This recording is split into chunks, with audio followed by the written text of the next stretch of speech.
नमस्कार। और सोने चांदी की फर्राटा दौड़ यहां पर जारी है। इस हफ्ते में हमने फिर से सोने को नए रिकॉर्ड हाईज बनाते हुए देखा। भारतीय बाजारों में, अंतर्राष्ट्रीय बाजारों में यहां पर 9 साल के हाईज थे। क्या आगे भी ये दौड़ जारी रहेगी? सोने में अब निवेश के क्या मौके हैं? क्या इन ऑल टाइम हाईज पर भी यहां पर खरीदारी की राय है? इसी पर आज करेंगे चर्चा हमारे खास शो सोना फिर जमाना दीवाना में।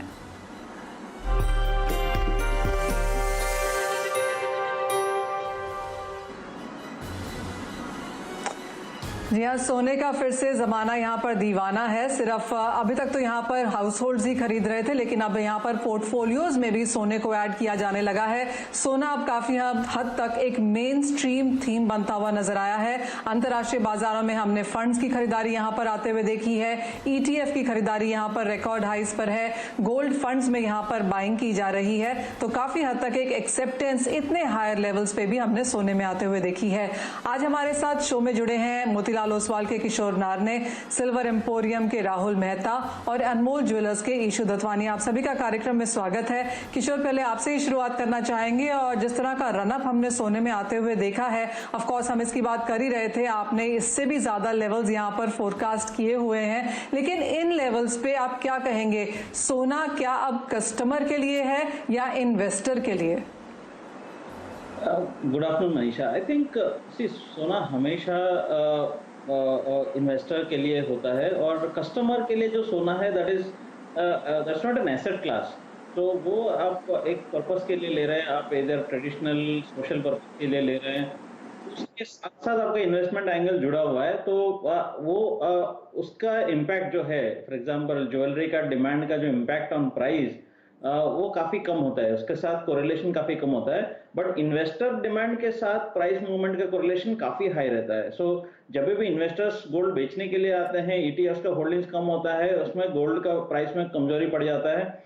जहां पे बिल्कुल ऑपोजिट, जब भी इन्वेस्टर्स खरीदने के लिए आते हैं और ETF फ्लोस, जैसा आपने बताया कि हेज फंड्स का जो इंस्टीट्यूशनल मनी जो है स्पेशली जो चेस करता है गोल्ड को, तभी ऑफ कोर्स गोल्ड। सो ये जो अंदर बाहर जो होता है, जो मेन गोल्ड का डायरेक्शन डिसाइड करते हैं, वो इन्वेस्टर है।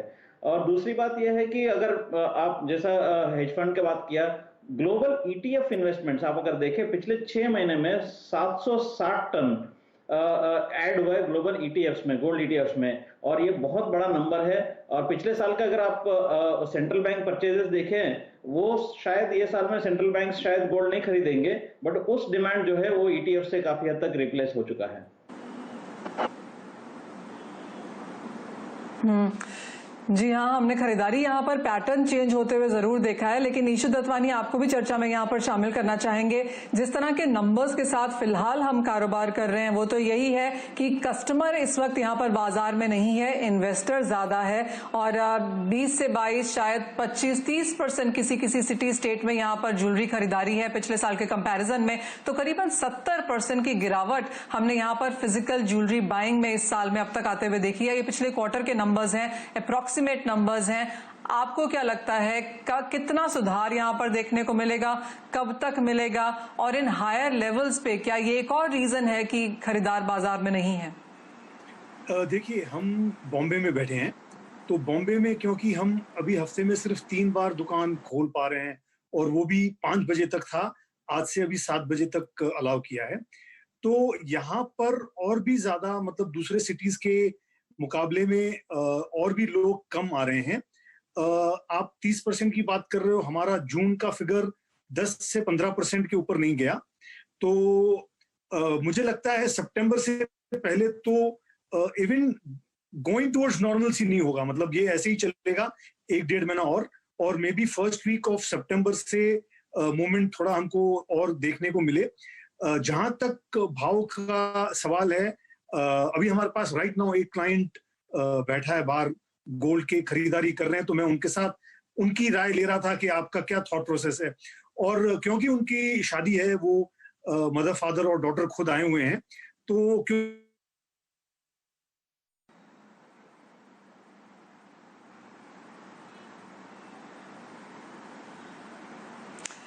ईश्वर, आपसे संपर्क वापस जोड़ने की यहाँ पर कोशिश करेंगे। जैसे ईशू कह रहे थे कि यहाँ पर खरीदारी उन्होंने 10 जून में 10 से 15% के ऊपर आते हुए नहीं देखी। तो क्लियरली ये काफी हद तक एक city to city, state to state है। और जैसे हम रिएक्ट भी कर रहे हैं कि पूना शायद यहाँ पर फिर से कुछ लॉकडाउन लगाने की कोशिश कर रहा है अगले 15 दिनों के लिए। तो ये ऐसी स्टेट्स में, ऐसी सिटीज में ऑफकोर्स फिर खरीदारी यहाँ पर कम ही होने की उम्मीद है।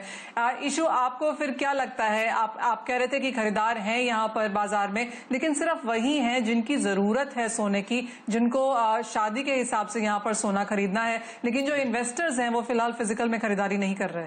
नहीं, कुछ इन्वेस्टर्स ने हमारे साथ फिजिकल गोल्ड लिया है और 2 और लोगों ने सॉवरेन गोल्ड बॉन्ड और ETF वगैरह में भी पैसे डाले हैं।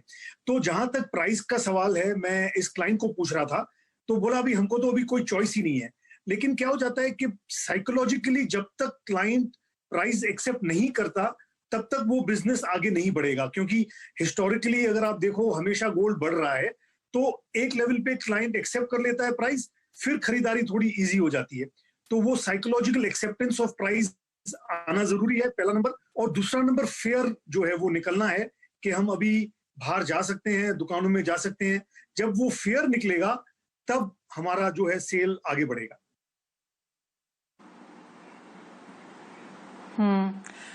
जी हाँ, जब तक एक्सेप्टेंस नहीं आएगी वो एक रीजन है। और जिस तरह का लॉकडाउन हमने यहाँ पर बैक एंड फोर्थ होते हुए देखा है काफी सारी स्टेट्स में, उसका भी एक असर है कि लोग फिलहाल यहाँ पर आउटसाइड बाहर नहीं निकल रहे हैं, नहीं खरीदने जा रहे हैं। एसेंशियल्स के अलावा हमने बाकी सेक्टर्स पे, बाकी एरियाज में यहाँ पर कुछ दबाव आते हुए देखा है। लेकिन किशोर, जहां तक प्राइसेस की बात है, अगर इस हफ्ते की बात करें तो 2.25% की तेजी सोने के भावों में देखने को मिली है। एक महीने में करीबन 3.5% की, इस साल में करीबन 26% की बढ़त देखने को मिली है। और पिछले 12 महीने में यहां पर 40% से भी ज्यादा मुनाफा यहां पर सोने ने कमा के दिया है। 3 साल में 75% की बढ़त देखने को मिली है। तो क्लियरली ये जो डेटा है इसे आप कैसे देखते हैं, क्योंकि बाकी एसेट क्लासेस ने इस तरह के रिटर्न्स नहीं दिए। कितना सोना अब आपके पोर्टफोलियो में होना चाहिए और आप क्या राय देंगे, कैसे खरीदें सोने को? मनीषा, प्राइस बढ़ने के बाद आप पोर्टफोलियो में वेटेज बढ़ा के कोई मतलब नहीं है। तो मेरे हिसाब से गोल्ड हमेशा पोर्टफोलियो में होना चाहिए, और होता भी है, कई लोगों का होता भी है, वो अलग अलग रूप में होता है। बट मैं मानता हूँ कि ये जो पोर्टफोलियो वेटेज है, पहले नॉर्मल मार्केट कंडीशंस में आपको 10% से 15% का आसपास का जो रिकमेंडेशन होता है गोल्ड का वेटेज, जो एसेट एलोकेशन मॉडल्स में, वो आपको 20-25%, 30% तक बढ़ाना होता है कि जब भी आपको मार्केट्स में, मतलब फाइनेंशियल मार्केट्स में अनिश्चितता जब भी रहता है, तभी आप सेफ हेवन के लिए आप डाइवर्ट करते हैं। और उस टाइम पे आपको 25-30%, 40% तक भी आपका गोल्ड होल्डिंग्स हो सकता है। और अभी एक नया ट्रेंड अभी हम लोग इंडिया में देखने के लिए मिल रहा है कि कई एसेट मैनेजमेंट कंपनीज जो इक्विटीज में जो काफी मशहूर एसेट मैनेजमेंट कंपनीज है, वो काफी लोग मल्टी एसेट फंड्स लॉन्च कर रहे हैं, जिसमें खास करके गोल्ड को 10 से 15-20% के आसपास का एसेट एलोकेशन का वेटेज दे रहे हैं। तो ये जो वेव है वो अक्रॉस द वर्ल्ड सिमिलर है कि मार्केट्स परफॉर्म होने के बाद काफी लोग इसको एंट्री कर रहे हैं। मुझे लगता है कि यहाँ पे जो इन्वेस्टर का जो खरीदारी है ग्लोबली बढ़ने वाला है, ऐसा अभी तुरंत कम नहीं होने वाला है। बट ये चीज है, आपको ध्यान रखना चाहिए कि अगर कहीं ना कहीं अगर मेडिकल ब्रेक थ्रू आता है ये पैंडेमिक के, अगर कोई इलाज निकलता है, तो थोड़ा बहुत इसमें करेक्शंस देखने के लिए मिल सकता है। वो एक रिस्क फैक्टर है, वो एक ध्यान में रखना चाहिए, बिकॉज काफी रैली हो चुका है।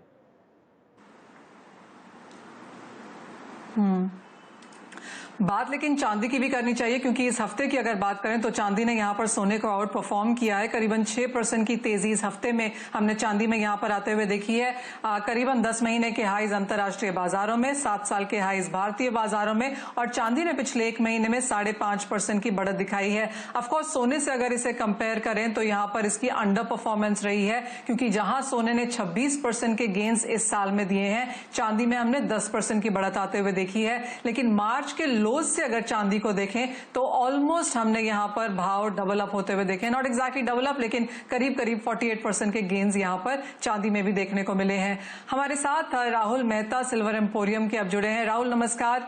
सबसे पहले तो आपसे चांदी के प्राइसेस पर ही व्यू लेना चाहेंगे कि चांदी के प्राइसेस में वॉलेटिलिटी देखने को मिली है, खरीदार हैं अब बाजार में, किस तरह का सेक्टर परफॉर्मेंस रहा है?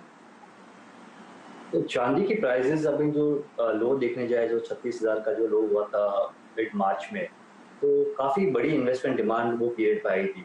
और अभी काफी तरह से हर मार्केट बंद है, लोगों के पास, लोगों को बाय करना है but there is not enough opportunity, कहाँ पे जाके बाय करेंगे, वो स्टोर्स बंद है, हफ्ते में 3 ही बार खुले हैं। जैसे गोल्ड में काफी कुछ ऑप्शंस अवेलेबल है, जैसे आप ETF के थ्रू, ऑनलाइन ट्रेडिंग के थ्रू गोल्ड आप डिजिटल फॉर्म में परचेस कर सकते हैं। चांदी में वो प्रोडक्ट अवेलेबल नहीं है। तो जो चांदी में देखा जा रहा है वो चांदी अभी गोल्ड को ही फॉलो कर रही है। ग्लोबली देखना जाए कि चांदी में लास्ट 3 महीने में इन्वेस्टमेंट डिमांड करीब 10 से 15% बढ़ी है।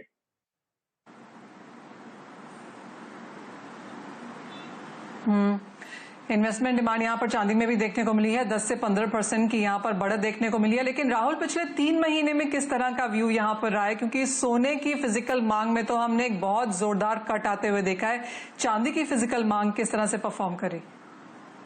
चांदी की फिजिकल डिमांड देखने जाए तो 10 से 15% के ऊपर नहीं है। काफी मतलब स्टोर जो बंद है तो लोग परचेज कैसे करेंगे, डिमांड इतनी ज्यादा नहीं है।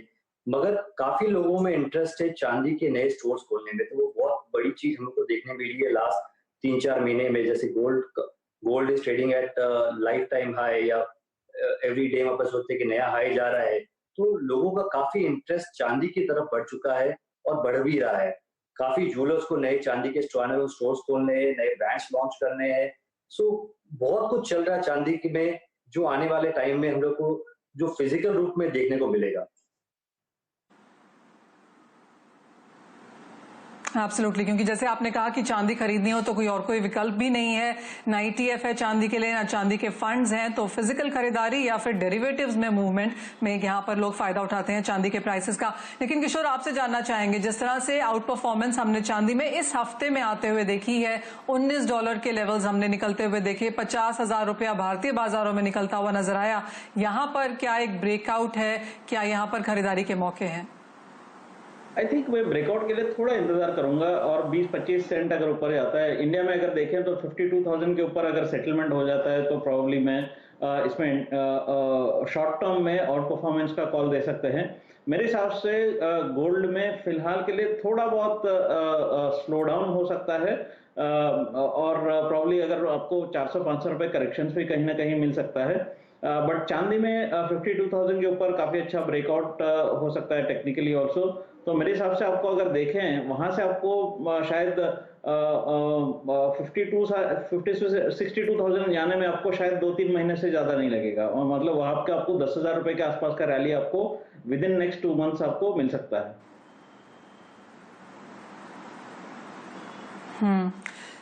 तेजी तब आएगी अगर 52,000 के ऊपर यहाँ पर भाव बंद होते हैं, और अंतर्राष्ट्रीय बाजारों में अभी और 20 सेंट यहाँ पर आना बाकी है। ऑफ कोर्स जिस तरह की ग्लोबल ब्रोकरेजेस की रिपोर्ट आ रही है, उनका मानना है कि $20 पर आउंस के लेवल्स भी हम चांदी में यहाँ पर इस साल यहाँ पर पार होता हुआ देखेंगे, शायद इसी क्वार्टर में। और काफी बुलिशनेस यहाँ पर सोने को लेकर भी है, क्योंकि इवन एज वैक्सीन निकल के आता है, उसके बावजूद भी जिस तरह के स्टिमुलस मेजर्स हैं, जिस तरह की इकोनॉमिक रिकवरी है, और जैसे हमने लोअर इंटरेस्ट रेट्स आते हुए देखे हैं, उन सब का फायदा एक लंबे समय तक यहाँ पर शायद सोना उठा पाएगा।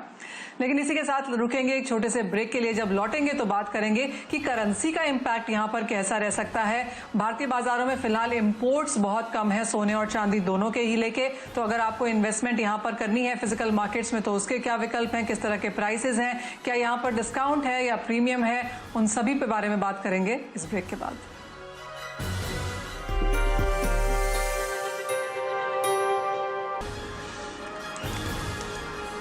नमस्कार, आप देख रहे हैं सोना, जिसका अब यहाँ पर जमाना दीवाना होने लगा है, क्योंकि हमने जिस तरह की भाग यहाँ पर सोने में आते हुए देखी है, इतने हायर लेवल्स पे भी यहाँ पर लगातार इन्वेस्टमेंट की डिमांड बनती हुई जरूर नजर आई है। लेकिन करेंसी का इम्पैक्ट इसके ऊपर क्या रह सकता है, क्योंकि काफी हद तक सोना डॉलर को यहाँ पर रिएक्ट करता है, और जिस तरह के ऑल टाइम हाईज यहाँ पर बनते हुए देखे हैं हमने, उसके बाद कुछ मुनाफा वसूली भी बाजार में अब देखने को मिली है। लेकिन बाय ऑन ऑल डिप्स, ऐसी स्ट्रैटेजीज आप लगातार यहाँ पर बाजार में सुनते चलते रहते हैं। किशोर, आपसे जानना चाहेंगे क्योंकि अंतर्राष्ट्रीय बाजारों में जिस तरह से सोना ट्रेड करता है उसकी कैलकुलेशंस भारतीय बाजारों में रुपए के हिसाब से होती है, जहां पर भी हमने वॉलेटिलिटी काफी हद तक बढ़ते हुए देखी है। आप कैसे देखते हैं रुपए का इम्पैक्ट सोने पर आगे जाकर? मनीषा, यहाँ पे एक जो शॉर्ट टर्म में हम लोग ने अप्रिसिएशन का साइकिल देखा है वो खास करके जो कैपिटल फ्लोस आया था पिछले 2 हफ्ते में, खास करके जो बड़े एफडीआई के जो फ्लोस आया था वो ये शॉर्ट टर्म इम्पैक्ट दिया था।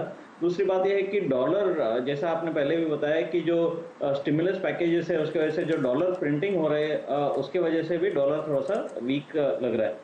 But I think short term अगर देखें, मेरे हिसाब से एप्रिसिएशन का साइकिल एक बार के लिए थोड़ा सा रुक गया है। मुझे नहीं लगता है कि 74 के से ज़्यादा अप्रिशिएट होगा कि नहीं होगा शॉर्ट टर्म में।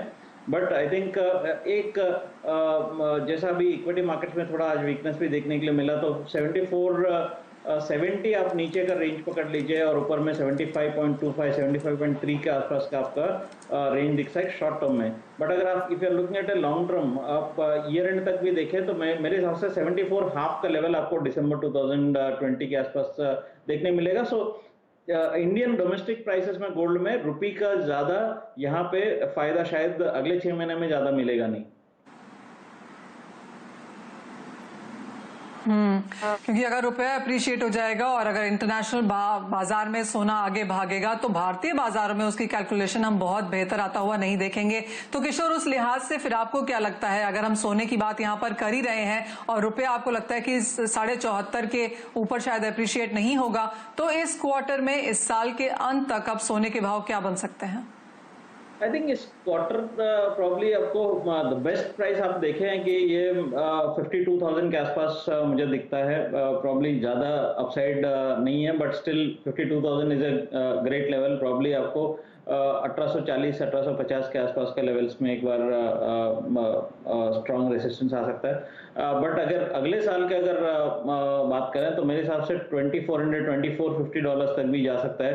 जैसा आपने पहले भी बताया कि मेरा भी यही मानना है कि चाहे कोई कोविड का इलाज निकले या वैक्सीन निकले, इलाज निकलेगा तो काफी हद तक बेहतर है। इकोनॉमिकल पर्सपेक्टिव से देखें, वैक्सीन निकलेगा तो वैक्सीन में क्या है कि vaccine manufacturing and then actually distribution में काफी समय लग सकता है। बट जब तक सबको वैक्सीन लगेगा नहीं है हर्ड लेवल पे, प्रॉब्ली इकोनॉमी खोल नहीं पाएंगे। बट इलाज अगर निकलेगा तो प्रॉब्ली इकोनॉमी नॉर्मल लेवल पे चले जाएगा। बट उसके बावजूद भी इकोनॉमिक रिकवरी आने के लिए, कंज्यूमर कॉन्फिडेंस वापस आने में और कंज्यूमर स्पेंडिंग वापस आने में मेरे हिसाब से कम 18 से 24 महीना लग सकता है और काफी लंबा समय है अपने पास। और गोल्ड में जो तेजी है जारी रह सकता है। तो इंडियन मार्केट्स में देखें 65,000 के आसपास का हम लोगों का जो लेवल्स जो प्रोजेक्ट कर रहे हैं, काफी समय आपके टीवी पे भी मैंने बताया, दिसंबर 2021 से पहले आपको 65,000 के आसपास का लेवल्स देखने के लिए मिल सकता है। यानी इस साल में 52,000 तक के लेवल, लेकिन अगले साल के अंत तक 65,000 तक के लेवल्स यहाँ पर सोने में शायद देखने को मिल सकते हैं, क्योंकि जिस तरह का इकोनॉमिक सिनेरियो है उसका फायदा यहाँ पर सोना बहुत जोरदार उठाता हुआ नजर आएगा। तो जो हम आपसे कहते रहे हैं कि जमाना दीवाना हो चला है, तो वो clearly on an intellectual level भी है कि ये एक एसेट क्लास है जहां पर आपको हर डिप पे खरीदारी करनी ही है। लेकिन एक चीज जो हम हमेशा कहते हैं वो ये कि चांदी हमेशा सोने को आउट परफॉर्म करती है। तो अगर आप कारोबारी हैं तो क्या चांदी में यहाँ पर निवेश करके चलना चाहिए? राहुल, एक चीज जो मैं आपसे जानना चाहती हूं, और क्योंकि हम फिजिकल बाइंग की बात कर रहे हैं और आपने कहा कि लॉकडाउन के समय में भी यहां पर इजाफा देखने को मिला है चांदी की इन्वेस्टमेंट की मांग को लेकर, लेकिन किस तरह का चांदी का इंपोर्ट फिलहाल हम भारतीय बाजारों में देख रहे हैं? क्योंकि अगर सोने की इंपोर्ट की बात करें तो पिछले साल के कंपैरिजन में, चाहे वो अप्रैल था या मई था या जून था, बहुत ही डिसमल नंबर्स हमने आते हुए देखे हैं। चांदी का इंपोर्ट, चांदी की इन्वेंट्री भारतीय बाजारों में फिलहाल कैसी है? चांदी का लास्ट क्वार्टर में देखने जाए कि जिस हिसाब से पूरा इंडिया स्टैंड स्टिल पे है, डिमांड बिल्कुल नहीं के बराबर है और लोगों के पास अपॉर्चुनिटी नहीं है चांदी बाय करने के लिए, तो इंपोर्ट एकदम मतलब गोल्ड के जैसे इंपोर्ट चांदी में भी बहुत कम हो चुका है। तो लोगों को परचेज भी करना है, but there are no options, कहाँ पे जाके परचेज करेंगे। और यही चीज कंटिन्यू होने वाली है जब तक पूरा मार्केट फुली ओपन नहीं हो जाए। जैसे मार्केट पूरा खुलता है, चांदी में इन्वेस्टमेंट डिमांड काफी अच्छी पेस पे बढ़ेगी, क्योंकि सोना ऑल टाइम हाई पे चल रहा है और चांदी में वैल्यूएशन और जो प्राइस पॉइंट देखने जाए अभी भी काफी कम है। तो राहुल, फिर आपको क्या लगता है, क्योंकि हमने, जैसे आपने भी कहा कि चांदी की अवेलेबिलिटी ही नहीं है बाजार में, काफी लोग जिन्हें मैं जानती हूं, जो हमको बता रहे थे कि सोना तो आपको यहाँ पर डिस्काउंट में मिल रहा है क्योंकि ज्वेलर्स अपना पुराना स्टॉक यहाँ पर ऑफलोड कर रहे हैं, लेकिन चांदी की खरीदारी करनी हो तो प्रीमियम पे खरीदनी पड़ रही है। क्या ये ट्रेंड वाकई रहा है बाजार में? नहीं, प्रीमियम तो नहीं बोल सकते क्योंकि चांदी की अवेलेबिलिटी कम है मार्केट में। अगर मार्केट में माल अवेलेबल कम है, बायर्स भी कम है, तो प्रीमियम बोलो ना, कुछ सिलेक्टेड बायर्स के जिसको चांदी लेना ही है उसके लिए प्रीमियम देके ले रहे, बाकी ऐसे बायर्स नहीं है जो प्रीमियम देके चांदी खरीद रहे।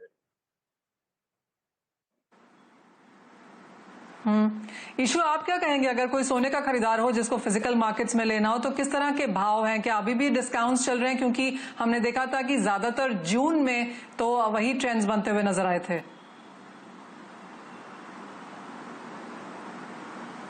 ईशु की लाइन यहाँ पर डिस्कनेक्ट हुई है, ईशु को फिर से यहाँ पर जोड़ने की कोशिश करेंगे।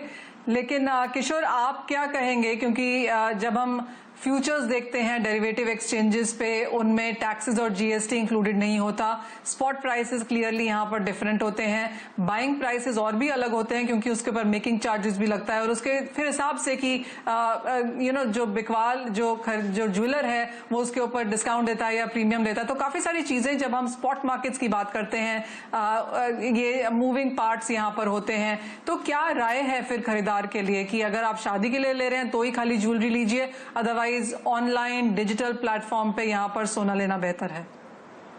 बिल्कुल अमीशा, आई थिंक इसमें अलग अलग जो तरीका है गोल्ड में इन्वेस्ट करने के लिए, आप जैसा आपने बताया कि फिजिकल मतलब आप कॉइन और बार भी ले सकते हैं, जो ज्वेलरी नहीं है उसमें मेकिंग चार्जेस नहीं होता है, और ज्वेलरी ले सकते हैं जो, बट ज्वेलरी आपको किसी काम का है तो तभी आप लेते हैं। और तीसरा चीज़ है कि आप ETF जैसा पेपर गोल्ड ले सकते हैं जो आपका इक्विटी मार्केट्स में आपका इक्विटी ब्रोकर के थ्रू ले सकते हैं। डिजिटल गोल्ड है जैसा नया विकल्प है, कई प्लेटफॉर्म्स अवेलेबल है इंक्लूडिंग मोतीलाल ओसवाल का।